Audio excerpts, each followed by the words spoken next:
कोई नहीं झुटला सकता, महबूब भी नहीं झुटला सकता है, ठीक है। तो खैर वापस आ जाइए, इसका एक और स्वयं के अलावा कोई, देखिए अब हम लोग जानते हैं पूर्णांक संख्या के बारे में। गिनती की संख्या हो गया, उसमें जीरो शामिल कर दिया, वो पूर्ण संख्या हो गया। तो वो दोनों क्या था कि गिनती की संख्या और पूर्ण संख्या वो सिर्फ धनात्मक संख्या उसमें शामिल थी। इसमें अब हम लोग ये भी देखते हैं कि हम लोग यूज तो नहीं करते हैं, लेकिन हम लोग जब बोलते हैं कि किसी को उधार देते हैं तो उसके पास 5 रुपया उधार हो गया, तो फिर जब अगर, तो फिर वो सब संख्या कौन सा है ना। कभी कभी हम लोग जोड़ घटाव बनाते हैं तो घटाव में -5 -3 आता है, तो फिर वो सब कौन सा संख्या है। जब हम लोग ये सब पढ़ लिए हैं तो उसके बारे में भी हम लोग जानते हैं। देखिए जोड़ और घटाव वाला जितना सारा चिन्ह है उस दोनों को अगर एक जगह मिला देंगे तो उसको हम लोग पूर्णांक संख्या बोलेंगे, है ना। यानी जो पूर्ण संख्या हुआ वो सब धनात्मक था, उसमें अगर ऋणात्मक चिन्ह भी लगा देंगे तो उसको हम लोग कहेंगे पूर्णांक संख्या। चलिए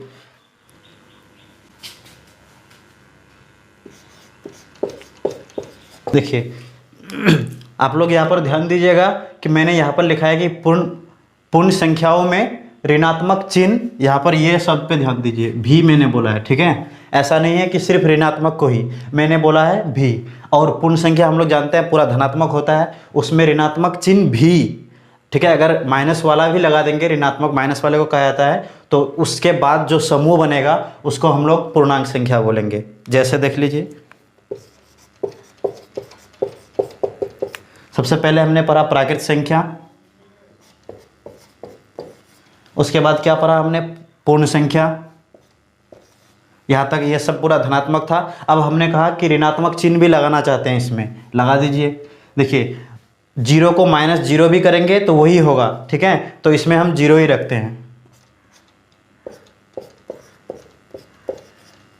देखिए -1 कर दिए, -2 -3 है ये पूरा ही, ठीक है। देखिए पूर्ण जोड़ अंक, पूर्णांक, है ना, पूरा अंक मिला करके है ये पूरा ही, ठीक है। अब अगर आपको ये समझ में नहीं आ रहा कि पूरा का क्या मतलब होता है, ये देखिए मैं आपको लंगड़ा लूला नंबर भी दिखाता हूँ।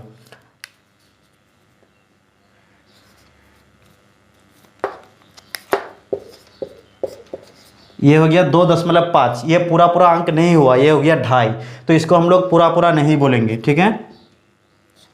1/2 इसको हम लोग पूरा नहीं बोलेंगे। 1/2 इसको जब आप भाग दीजिएगा तो ये आ जाएगा 0.5, तो ये सब पूरा अंक नहीं हुआ, तो ये मेरा पूरा अंक हुआ। ऋणात्मक चिन्ह रहे या धनात्मक कोई फर्क नहीं पड़ता है, ठीक है। यहाँ का सभी संख्या क्या कहलाएगा, पूर्णांक संख्या। और ऐसा नहीं समझिएगा कि सिर्फ ग्रुप को ही ये सब पूरा अंक नहीं हुआ, ठीक है। ऐसा नहीं समझिएगा कि सिर्फ ग्रुप को पूर्णांक संख्या कहते हैं। इसमें से कोई भी एक संख्या देगा, आपको सिर्फ पूछा जाएगा कि 3 क्या है, तो वो भी एक पूर्णांक संख्या है, 0 भी पूर्णांक संख्या है, -1 भी पूर्णांक संख्या है। इस तरह की जितने सारे संख्या आपको मिलेंगे वो सब क्या हो जाएगा, पूर्णांक संख्या हो जाएगा, ठीक है। यहाँ तक बात समझ में आई। चलिए अब देखिए हम लोग मेरा कहाँ पर हम लोग जा रहे हैं, मेरा लक्ष्य है वास्तविक संख्या के तरफ जाना, ठीक है। तो वास्तविक संख्या क्या होता है कि अभी जितना सारा संख्या पढ़ रहे हैं और भी पढ़ेंगे 2-3 संख्या के बारे में, ठीक है। उन सभी का समूह बना लेंगे, ठीक है। समूह बना लेंगे तो सभी संख्याओं का जो बाप होगा, ठीक है, वो हो जाएगा वास्तविक संख्या। तो उस तक पहुंचने के लिए, बाप तक पहुंचने के लिए बच्चों के जरिए हम लोग जा रहे हैं, ठीक है। तब हम लोग वहाँ पर पहुँचेंगे। तो आप लोग देख लीजिए ये पूर्णांक संख्या हुआ। अब हम लोग परिमेय संख्या जानने से पहले 2 और संख्याएं जान लेते हैं, भाज्य संख्या और अभाज्य संख्या।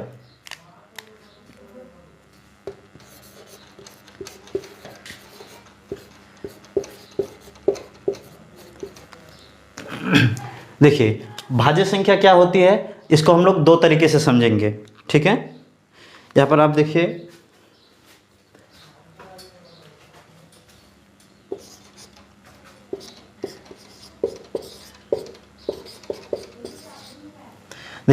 हम लोग गुणनखंड चेक करेंगे। सबसे पहले गुणनखंड क्या होता है, किसी भी संख्या को किसी चीज़ से आप जो संख्या से भाग दे सकते हैं वो उसका गुणनखंड कहलाता है। जैसे आपका 4 हो गया, ठीक है, तो इससे हम लोग तीर बनाएंगे। 2 से ज़्यादा जिसका तीर निकलेगा, ठीक है, 2 से ज़्यादा जिसका तीर निकलेगा उसको हम लोग भाज्य संख्या बोलेंगे, और जिसका सिर्फ और सिर्फ 2 ही तीर निकले उसको हम लोग अभाज्य संख्या बोलेंगे। कैसे, वो देखिए, ये 4 है। अब सोचिए कि 4 को कौन कौन से किस किस संख्या से भाग दे सकते हैं, ठीक है। तो सबसे देखो, दुनिया का कोई भी संख्या 1 से भाग लगेगा ही, ठीक है। देखो अल्लाह एक होता है, यानी कहने का मतलब, या सिंपली ये समझो कि सबका मालिक एक, ठीक है। सबका मालिक एक, अल्लाह मालिक है, सबका मालिक एक ही होता है, तो सबका मालिक एक, 4 का मालिक एक। तो किसी भी संख्या को हम लोग 1 से भाग दे सकते हैं, तो इसको 1 से भाग दे सकते हैं। और 4 को किससे भाग दे सकते हैं? 2 से। और कोई संख्या? गुड, 4 से।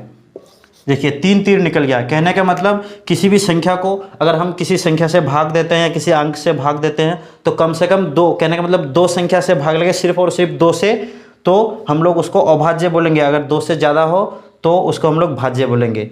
और क्लियर करते हैं इसको। देखिए 4 को देखिए 1 से भाग लगा और 4 से तो भाग लगेगा ही, ठीक है। कोई भी संख्या हो 2 चीज़ से हमेशा भाग लगेगा, एक 1 से और स्वयं से, ठीक है। खुद से खुद को भाग देंगे लग जाएगा और 1 से, ठीक है। तो 4 देखिए, इसके अलावा भी कोई मिला तो वो भाज्य संख्या हो जाएगा, तो ये 4 हो जाएगा भाज्य संख्या। 5, ये देखिए आँख मूंद करके ये लगा दीजिए कि इसका 1 से तो लगेगा ही, 5 से भी लगेगा। क्या इसके अलावा 1 और 5 के अलावा भी किसी संख्या से भाग लगता है? आप सोच के देखिए, नहीं मिलेगा, ठीक है। तो यहाँ पर और किसी चीज़ से भाग नहीं लगता है, तो ये हो जाएगा अभाज्य संख्या। अ का मतलब अक्सर यहाँ पर, अ का मतलब यहाँ पर देखिए ये अभाज्य हो जाएगा और ये हो जाएगा भाज्य संख्या। देखिए अक्सर हम लोग मैथमेटिक्स में बहुत सारे पद में ऐसा आता है कि अ का मतलब नहीं होता है। अब हर जगह फिर ये सेंस नहीं लगा दीजिएगा कि किसी का नाम अकबर हो तो अ का मतलब नहीं, मतलब क्या हो गया, जो कब्र नहीं हो उसको अकबर कहते हैं, ऐसा नहीं बोलेंगे, ठीक है। यहाँ का मतलब अ का मतलब नहीं, ये सब में जैसे समान का मतलब बराबर, असमान का मतलब बराबर नहीं, उस तरीके से, ठीक है। तो ये भाज्य हो गया, ये अभाज्य। अब ये आप लोग खुद से बताइए। देखिए 1 और 6 से तो फिक्स्ड है, ये तय है, ठीक है, इसको कोई नहीं बदल सकता। 1 और 6 से फिक्स्ड है। इसके अलावा कोई ऐसा संख्या जो 6 को भाग दे? ठीक है, बिल्कुल है, बताइए। 2, 2 तिया 6 और 3, 3 दूनी 6। देखिए 2 और तीर निकल गया। इसका मतलब हमने क्या देखा कि 1 और स्वयं यानी जो 6 था, 1 और स्वयं या खुद के अलावा भी और भी संख्या है जिससे ये भाग लगता है, या इसको हम लोग गुणनखंड भी बोलते हैं। या 6 का 1 और 6 के अलावा यानी 1 और स्वयं के अलावा और भी कई सारे गुणनखंड है, तो ये हो जाएगा भाज्य संख्या। वैसे ही 7 का आप लोग देखिए 1 से और 7 से लगेगा ही, इसके अलावा और कोई गुणनखंड नहीं है या किसी संख्या से भाग नहीं लगता है, तो ये अभाज्य हो जाएगा। उसी तरीके से इसका निकालेंगे तो 1 और 8 फिक्स्ड है, 2 से लगेगा, 4 से लगेगा, तो ये भाज्य संख्या हो जाएगा। अब हम लोग इसका परिभाषा देखते हैं। इतना समझ में आ गया होगा आप लोगों को। चलिए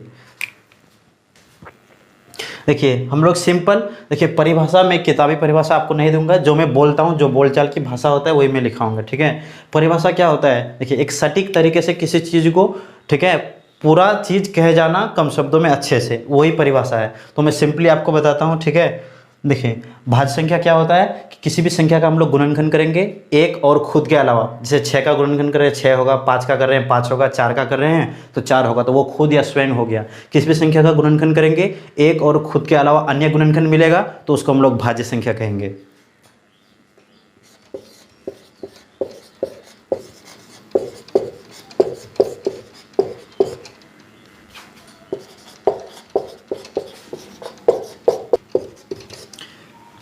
देखिए यहाँ पर हम लोग क्या करते हैं कि किसी भी संख्या का हम लोग सबसे पहले गुणनखंड करेंगे, ठीक है, या गुणनखंड चेक करके देखेंगे। इसको चेक करने का मैंने बताया, आप भाग दे करके भी देख सकते हैं, या जो मैंने बताया कि आप एरो दे करके, तीर दे करके भी दे सकते हैं। आपको जैसे समझ में आए मन में सोच सकते हैं 6 का गुणनखंड। 1 और 6 के बारे में मत सोचिए, 1 और 6 के अलावा कुछ दूसरा सोचिए। जैसे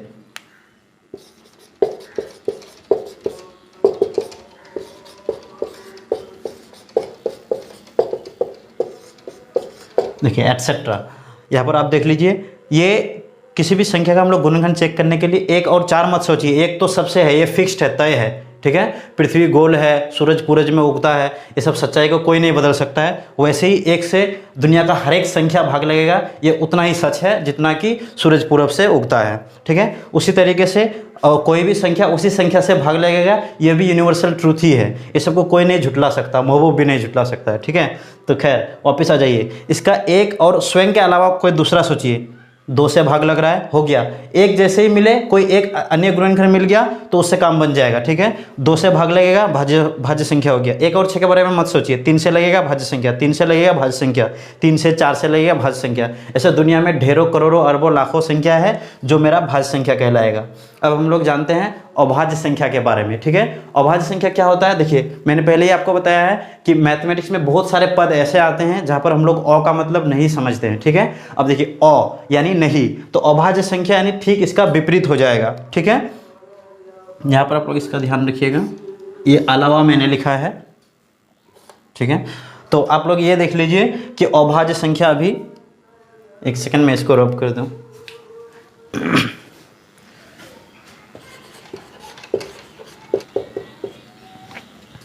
देखिए ये हो गया अभाज्य संख्या। देखिए भाज्य अभाज्य यानी नहीं, यानी जो भाज्य संख्या नहीं होगा उसको हम लोग अभाज्य संख्या कहेंगे। सिंपल सी बात है, इसी से उसका मीनिंग निकल के आता है। ये भाज्य संख्या है, इसका मतलब ये अभाज्य नहीं होगा। ये भाज्य है, इसका मतलब ये अभाज्य नहीं होगा। और जो अभाज्य होगा वो भाज्य नहीं होगा, ठीक है। तो हम लोग यहाँ पर परिभाषा इससे भी दे सकते हैं ऐसे कि किसी भी संख्या का गुणनखंड सिर्फ और सिर्फ एक और स्वयं ही हो, या गुणनखंड करने पर कोई अन्य गुणनखंड नहीं मिले।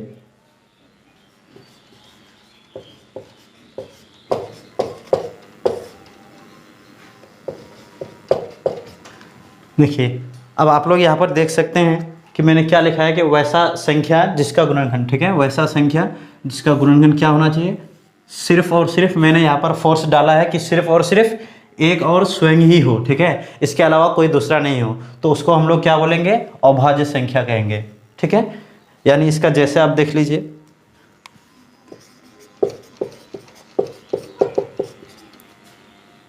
टू, है ना। देखिए यहाँ पर बहुत सारे लोग कन्फ्यूजन होते हैं। लोगों को क्या लगता है कि जितने सारे सम संख्या हैं, देखिए मैंने सम संख्या यहाँ पर नहीं बताया, आप सुन लीजिए, ठीक है। जो जोड़ा वाला संख्या होता है यानी उसको सम संख्या कहेंगे।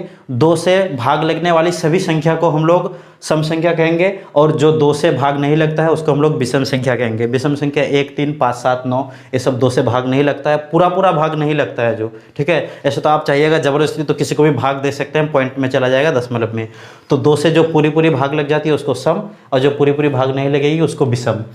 तो अभाज्य संख्या में ये बहुत बार ऑब्जेक्टिव भी आया है, ठीक है। यहाँ पर क्या पूछता है कि जैसे ये 2 है, ऑप्शन दे देगा आपको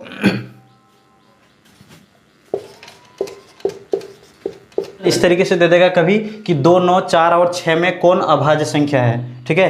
तो आदमी जल्दी क्या करता है, ये देखने के चक्कर में ऐसे 9 ये विषम संख्या है, कूद के इसमें लगा देता है, ठीक है। और फिर बाद में उसको पता चलता है कि वो गलत है।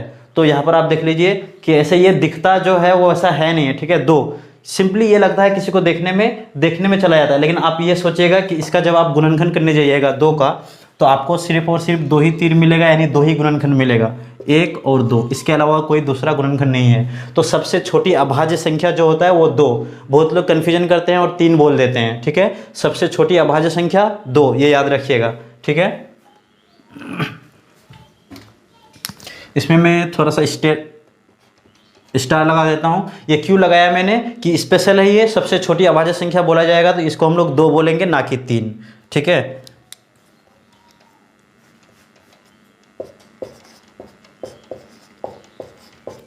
नौ नहीं होगा, 9 को 3 से भाग दे सकते हैं, 11 होगा। ऐसे बहुत सारे संख्या हो जाएंगे, दिन से रात हो जाएगी, रात से दिन होगा, लेकिन संख्या खत्म नहीं होगा। इसलिए इंक का स्याही बचाते हुए हम लोग इतना तक ही सीमित रखते हैं।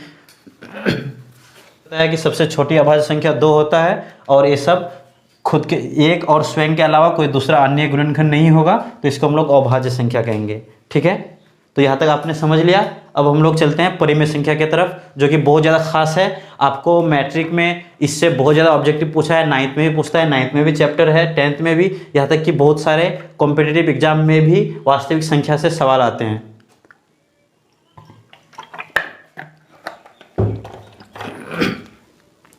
देखिए इसको मिटा दे बच्चों। तो अभी हम लोग जो सीखने वाले हैं ये बहुत ज़्यादा इंपॉर्टेंट है एग्जाम के पॉइंट ऑफ व्यू से और आपके नॉलेज के लिए भी, ठीक है। इसे बहुत ज़्यादा ऑब्जेक्टिव पूछता है। अब हम लोग पढ़ेंगे परिमेय संख्या। देखिए परिमेय संख्या बहुत लोग सिर्फ P/Q के रूप में जानते हैं।